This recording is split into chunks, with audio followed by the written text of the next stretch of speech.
Hello and welcome to Warhammer Dwarf Army with my dad, John. And this is my dwarf army, and here you see my my dwarf warriors.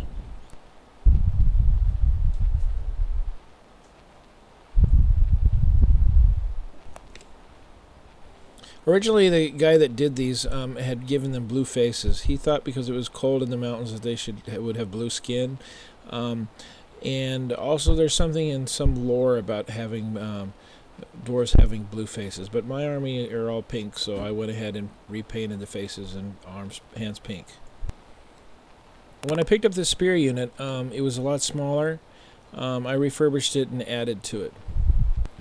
I hear that the new dwarf book will be out in like a year and a half, which is good, and I'm hoping that they bring back spears. We'll see. In the meantime, I just use it counts as just a regular dwarf warrior unit.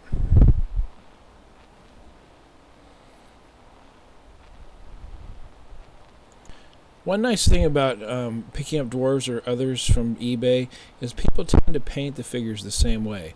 So if you take some like 2 or 3 auctions and you just do something like fix the shields and to paint them the same color, then you can take 2 or 3 units and put them together, which I've done here.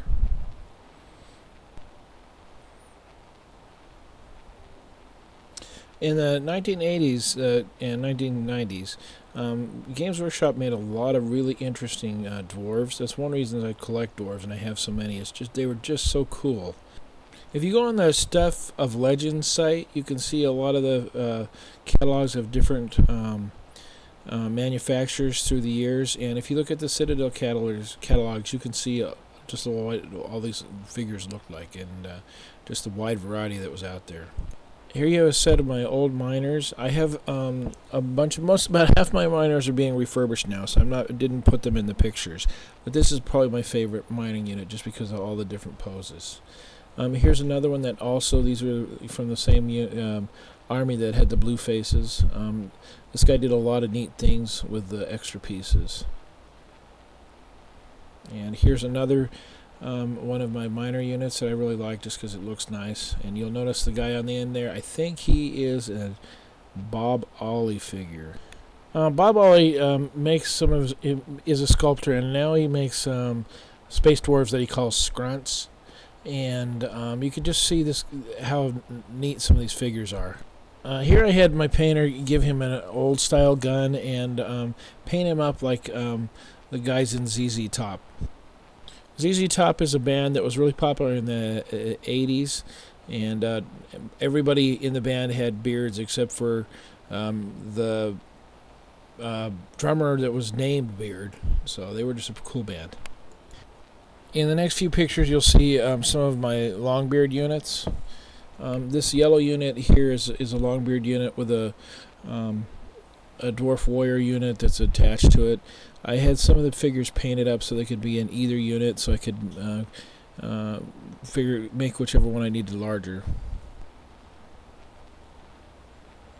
This is another case where if you use your refurbishing skills, you can take 3 or 4 units and make them one.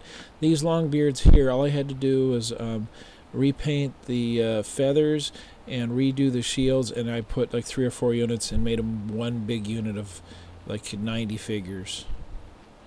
I already told you about these guys here.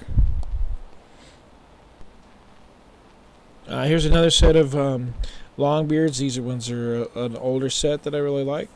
I think there's about 75 in this unit. Once again, these are just refurbished units put together. I'll probably put a unit fill in there to bring it to 100. These are my heavy infantry. 2 units of iron breakers and a unit of hammers.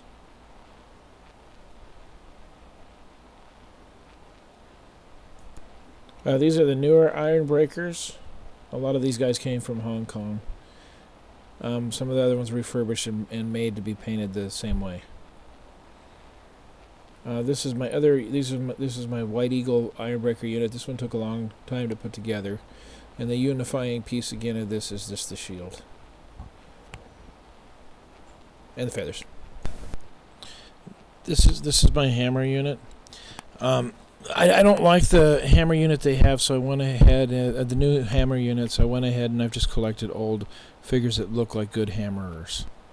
Again, a very cool thing about the dwarves for Games Workshop is they've made some really, really cool figures. And here I just included some of the heroes that I have, just to look at and peruse.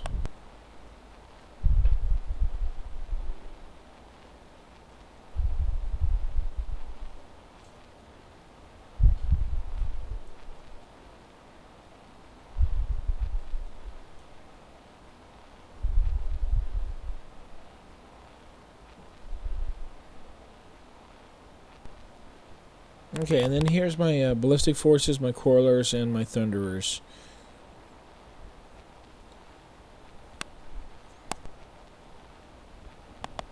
These are some of the old Marauders that were okayed by GW for use.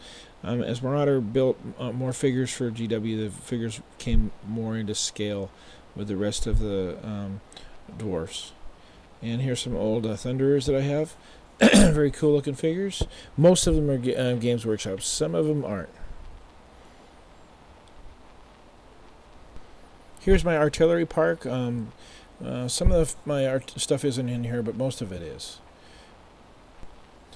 We were playing games that were 8 to 16,000 points, so I needed a lot of artillery. I think this was called a Goblin Mangler. I'm not sure. This is from the 80s. We can use this in Roman Dwarf army also. I like this piece a lot. I like these, as I've said before, these little flame cannons because they're so tiny that they irritate people because they don't look like a regular war machine. So those are fun for that reason. Yeah, I made a separate video for these guys here. It was my Ranger video, which has my Slayer units in it and my Rangers, and they're actually going to the defense of the moot. I also made a video of my Roman dwarves, but I went ahead and put it on here just for so you can see the whole army together. Well, that's it. Thank you for watching. I still have like 2 more races put up on here, and when I get a chance, I'll put up some battle reports too. Thank you again.